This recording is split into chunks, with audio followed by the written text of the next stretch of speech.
కథ పేరు నిప్పుల వర్షం. రచన వేలూరి ప్రమీళా శర్మగారు.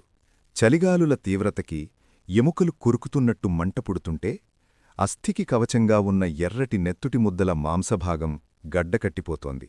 గొంతులోకి చుక్కనీరు వంపుకుందామన్నా ఘనీభవించిన నదిలోని నీరు దాహార్తిని తీర్చడానికి పనికిరావట్లేదు. టార్పలిన్ కప్పుకున్న డేరాల ఇరుకుగదిలో ఓ గంటసేపైనా నిద్రకుపక్రమిద్దామని కటికనేలపై దుప్పటి పరుచుకుని వెచ్చదనం కోసం ముడుచుకుని పడుకున్నాడు శ్రీసేన్. మినుగురు పురుగుల మెరుపుకాంతులు తప్ప గుడారం బయట అంతా కన్ను పొడుచుకున్నా కనపడనంత చీకటిగా ఉంది.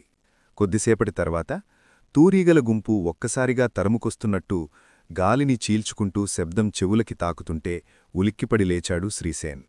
గుడారంలోంచి తల బయటకు పెట్టి ఆకాశంవైపు చూసి తుల్లిపడ్డాడు. చిక్కటి చీకటిలో నిప్పులు మోసుకొస్తున్నట్టు పైన 10కి పైగా డ్రోన్లు ఎగురుతూ కనిపించాయి. సైనిక స్థావరాలకు పైన ఎగురుతూ పేలోడ్లలోనుంచి పేలుడు పదార్థాలు కిందకు జారవిడుస్తున్న డ్రోన్లను చూసి ఒక్కసారిగా అలర్టయ్యాడు. తమకు ఆహార పదార్థాలను తీసుకువచ్చిన ఆర్మీ వాహనం పేలుడు ధాటికి ఒక్కసారిగా గాలిలోకి ఎగిరి కిందపడటం చూసి సైనికుల రోమాలు నిక్కబొడుచుకున్నాయి. అంతవరకు ట్రక్కులోపలే పడుకుని నిద్రపోతున్న డ్రైవర్ శరీరం ఛిద్రమయ్యింది. మృతదేహం చిందరవందరగా పడి ట్రక్కు విడిభాగాల మధ్య చిక్కుకుంది. ఆకాశం నుంచి నిప్పులవర్షం కురిపిస్తూ ఎగురుతున్న డ్రోన్లే కాకుండా కృత్రిమ మేధతో సైనిక స్థావరాలను లక్ష్యంగా చేసుకుని నేరుగా ఢీకొట్టడానికి దూసుకువస్తున్న శత్రుదేశపు యుఏవీ డ్రోన్లను నిలువరించేందుకు ఫిరంగితో మెరుపుదాడికి దిగాడు శ్రీసేన్. 20 అడుగుల దూరంలో ఉన్న మరో 2 గుడారాలలోని సైనికులు కూడా ఈ శబ్దాలకు అప్రమత్తమయ్యారు. తమ సైనిక స్థావరాలపై నిప్పులు కురిపిస్తూ పడుతున్న బాంబులను లెక్కచేయకుండా ధీటుగా ఎదుర్కొంటున్న వారిలో 4 సైనికులు డ్రోన్ల దాడిలో మరణించడంతో అక్కడున్న సైనికులందరిలోనూ ఆవేశం కట్టలు తెంచుకుంది. తలవాల్చిన సైనికుడి శరీరం నుండి చిందే మరో రక్తపు బొట్టు మట్టిలో ఇంకకముందే శత్రుదేశం వ్యూహాన్ని చిత్తుచెయ్యాలనే గట్టి తలంపుతో గుండెలపై చెయ్యివేసుకుని ప్రతిజ్ఞ చేసుకున్న శ్రీసేన్ కంటకారిన కన్నీరు ఉప్పొంగిన లావాయే అయ్యింది. మరో నిమిషానికి సైనికుల గుడారాలే లక్ష్యంగా డజన్ల కొద్దీ డ్రోన్లు దూసుకురాసాగాయి. కొద్ది నిమిషాల వ్యవధిలోనే అక్కడ యుద్ధవాతావరణం నెలకొంది. అప్రమత్తమైన సైనికులు ఒక్కొక్కరుగా ఆయుధాలు చేతపట్టి ముందుకు దూకుతున్నారు. ఆకాశంలో ఎగురుతున్న డ్రోన్లు జనావాసాల వైపుకి గురిపెడితే తీవ్రమైన నష్టం వాటిల్లే ప్రమాదముందని గ్రహించిన సైనికులు సైరన్లు మోగిస్తూ ప్రజలను అప్రమత్తం చేశారు. గుడారాలు వదిలి బయటకు వస్తే తమ ప్రాణాలకు ముప్పు అని తెలిసినా సైనికులు వెనుకడుగు వెయ్యలేదు. తూటాలతో ఎదురుదాడికి ఇది సమయం కాదని మరఫిరంగులు చేతబట్టారు సైనికులు. శ్రీసేన్ లక్ష్యం గురి తప్పలేదు. ఫిరంగి నుండి వెలువడిన గుండుధాటికి డ్రోన్లు చెల్లాచెదురయ్యి 2 డ్రోన్లు ధ్వంసమయ్యాయి.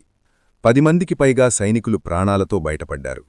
చూస్తుండగానే సైనికుల ప్రతిదాడిలో మరో 4 డ్రోన్లు నేలకూలాయి. డ్రోన్లను ధ్వంసం చేస్తూ వీరోచితంగా పోరాడుతున్న సైనికుల్లో మరో 2 మందుగుండు తాకిడికి నేలకూలారు. ఆ 2లో శ్రీసేన్ కూడా ఒకడు. ఆ వీర సైనికుడు మాతృభూమికి వందనం అంటూ నేలను ముద్దాడుతూ తన తుదిశ్వాసను వీడిచాడు. దేశం కోసం శ్రీసేన్ ఎలా పోరాడాడో తన ముద్దుల కుమారుడు శ్రీతేజ్కి ప్రతిరోజూ కళ్లకు కట్టినట్టు వివరించి చెబుతూనే ఉంది హనీషా. అనంతనాగ్లో సాలువాలు అమ్మే చిన్న దుకాణం నడుపుకుంటున్న హనీషా తన భర్త వీరమరణాన్ని గురించి అక్కడి చిన్నపిల్లలకు కథలు కథలుగా చెబుతుండేది. కాశ్మీర్ పర్యటనకు వచ్చిన కొందరు యాత్రికులు కూడా ఆమె మాటలను ఆసక్తిగా వినేవారు. ఆ రోజు యాత్రికులు గుమిగూడి ఉన్న ఆ ప్రాంతం వివిధ భాషలకు చెందిన టూరిస్టులతో కోలాహలంగా ఉంది. చాలా కాలం తర్వాత తాము నేసిన సాలువాలకు మంచి గిరాకీ దొరకడంతో హనీషా ఉత్సాహంగా వాటిని యాత్రికులకు చూపిస్తోంది. దుకాణం పక్కనే ఉన్న ప్లాస్టిక్ కుర్చీలో కూర్చొని క్లాసు పుస్తకాలు చదువుకుంటున్నాడు శ్రీతేజ్. ఎవ్వరూ ఊహించని విధంగా ఒక్కసారిగా ఆ ప్రాంతమంతా ఉగ్రవాదుల తుపాకీ మోతలతో దద్దరిల్లిపోయింది. కకావికలమైన టూరిస్టులు భయంతో చెట్లు దుకాణాల వెనక దాక్కుని నక్కినక్కి చూస్తున్నారు. కనికరంలేని ఉగ్రవాదులు దొరికినవారిని దొరికినట్టుగా నిర్దాక్షిణ్యంగా కాల్చి చంపుతున్నారు. తూటాల వర్షంతో రక్తం ఏరులై పారింది. తమ కళ్ల ఎదుటే తమ వారిని కాల్చి చంపుతున్నా పొంగుకొస్తున్న దుఃఖాన్ని పంటిబిగున అదిమిపట్టి నోటినుండి కేకలు బయటికి రాకుండా చేతితో నోరు నొక్కుకుని భయంతో వణికిపోతున్నారు అక్కడున్నవారు. క్షణాల్లో ఆ ప్రాంతమంతా తెగిపడిన శరీరభాగాలు ఛిద్రమైన తలలతో రక్తం ఎగజిమ్ముతుండగా మరుభూమిలా మారిపోయింది. తన తండ్రి ఏ విధంగా శత్రువులపై పోరాడాడో తల్లి చెప్పినదంతా శ్రీతేజ్కి కళ్లముందు కదలాడింది. ఆవేశంతో ఆ పసిమనసు రగిలిపోయింది. క్షణంకూడా ఆలస్యం చేయలేదు.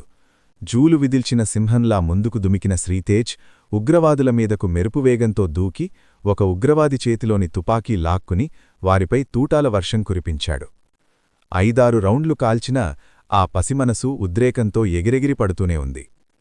పిట్టల్లా రాలిపోయిన తమ దళం సభ్యుల్ని వదిలి నలుదిక్కులకీ పారిపోతున్న ఉగ్రవాదుల్ని చూసి గర్వంగా తల ఎగిరేశాడు శ్రీతేజ్.